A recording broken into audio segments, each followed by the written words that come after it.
سلام علیکم رفیق زنک.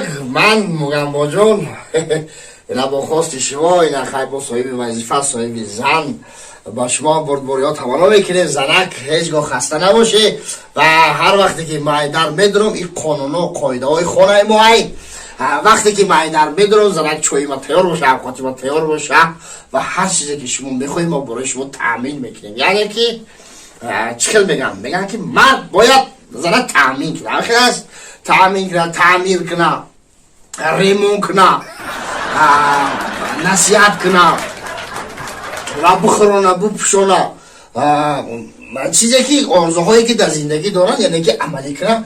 این وابسته به کیه؟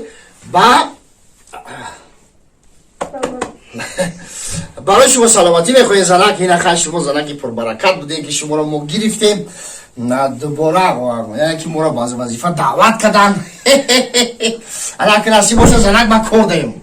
همه ای کار که ما اومدم همه وقتی من خسته‌ام، وقتی من خود دارم، وقتی من میخوام خورم، شما هیچگاه مرا خسته نکنین، عصب ما ویران نکنین، فقط همین عصب ما را سرطرف نکنین. تمام.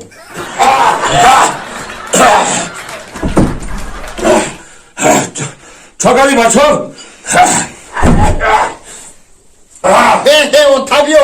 اوتاویو چاکاری بچه خسارت احترام فراموش نکنین. اوتاویو چاکاری بچه سازی سلامتی ها خوبه خبر طرفات اینجی رحمت کدام تو سلام داری سکشن جان نغزی سازی سلامتی ها خوبه همه طرفات اینجا خواه رحمت میگو مایده کار ندارم اوتا الکو بچه ها گوش که گپای ما را گوش که نصیحت های ما را فهمیدی یک قد پول رسخات کردم من تو را خالاندم یک قد گاو مال فروختم یک قد گوسپندی همین بار دقیق پیشی بازار فروختم من تو را خالاندم صاحب کارت کردم اینا صاحب زن های تماشا رقص و بازی اشلخانی کردم صاحب زنت کردم رحمت پدر جان حضور رحمت شما دکی شما همخلی فرزنده را تربیه میکنین. شما فرزنده را یعنی که قرض پدرتون را ادا کردین. رحمت بر شما. الکو گوش که بهترین زن برای ما. گوش تا گپ ما را گوش کنی الکو زنم گرفته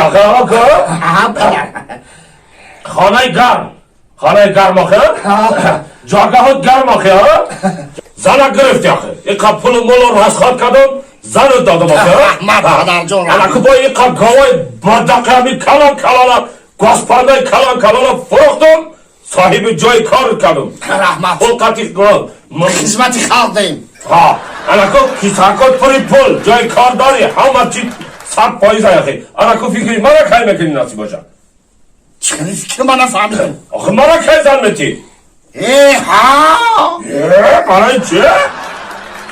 پدر آخی اینم من نو زن دادی باید میدونی چند سال زن گفتیم دکسا 4 سال کافتی 4 سال گفتیم که من یه بچه یاست نو زن یافتم گرفتم حالی برای که اگر زن بکنیم بدونین 19 سال در کنم